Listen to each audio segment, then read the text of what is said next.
ओम नमः शिवाय। विवाह क्या है? What is marriage?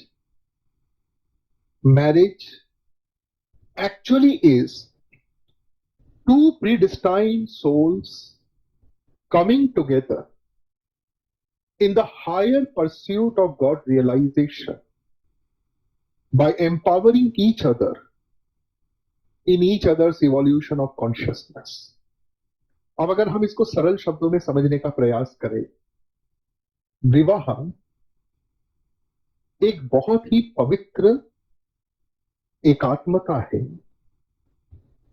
एक पुरुष और एक स्त्री के मध्य में, दो आत्माओं के मध्य में, जहां वो एक दूसरे के पूरक बनते हैं, एक दूसरे को सशक्त करने के लिए। When two souls, a male and a female, the husband and the wife, when they come together to empower each other in a symbiotic oneness of mutual well-being, mutual care, mutual upliftment, mutual evolution to actualize higher goals, empowering goals.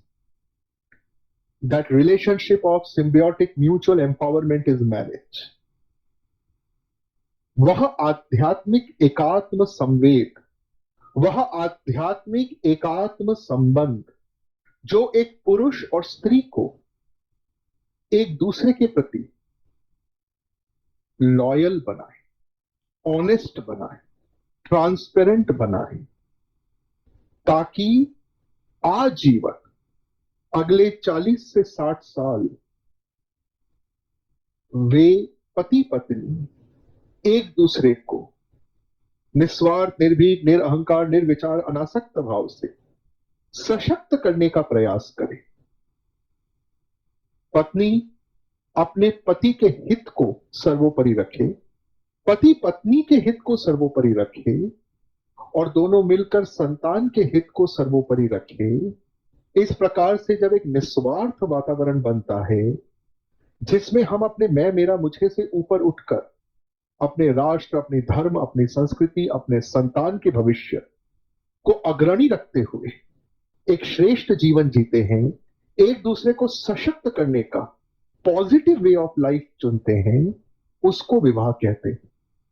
इसके लिए बहुत आवश्यक है कि विवाह के पूर्व यह सुनिश्चित किया जाए कि लड़की जिस लड़के से शादी करने जा रही है, उसका आध्यात्मिक चित्त चरित्र चिंतन लड़की के भविष्य के अनुरूप अलाइंड हो। और लड़के के लिए भी बहुत जरूरी है कि लड़की की सोच, लड़की का चित्त चरित्र चिंतन लड़के के समग्र विकास के हिसाब से अलाइंड हो।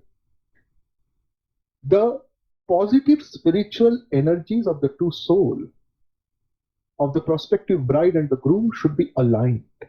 भावी पति पत्नी के आध्यात्मिक ऊर्जा का एकात्म होना, एक दिशा में संवेद होना अत्यंत आवश्यक है, यह सुनिश्चित करने के लिए कि विवाह दीर्घजीवी हो और विवाह सफल हो।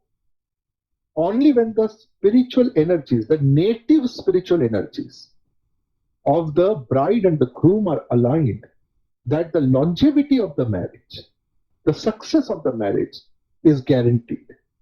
And the only way to ascertain that the bride and the groom are aligned in the same positive direction is through Shiv Jyotish. केवल शिव ज्योतिष ही आपको बता सकता है कि क्या एक पुरुष और एक स्त्री आपस में विवाह संबंध के अनुरूप योग्य है कि नहीं, उनकी आज की ऊर्जा, उनकी कल की ऊर्जा एकात्म है कि नहीं। Only Shiv Jyotish can predict whether the today's and the tomorrow's energy of the bride and the groom are aligned or not. And only on that and only on that basis, a successful marriage can be and should be architected. Om Namah Shivaya.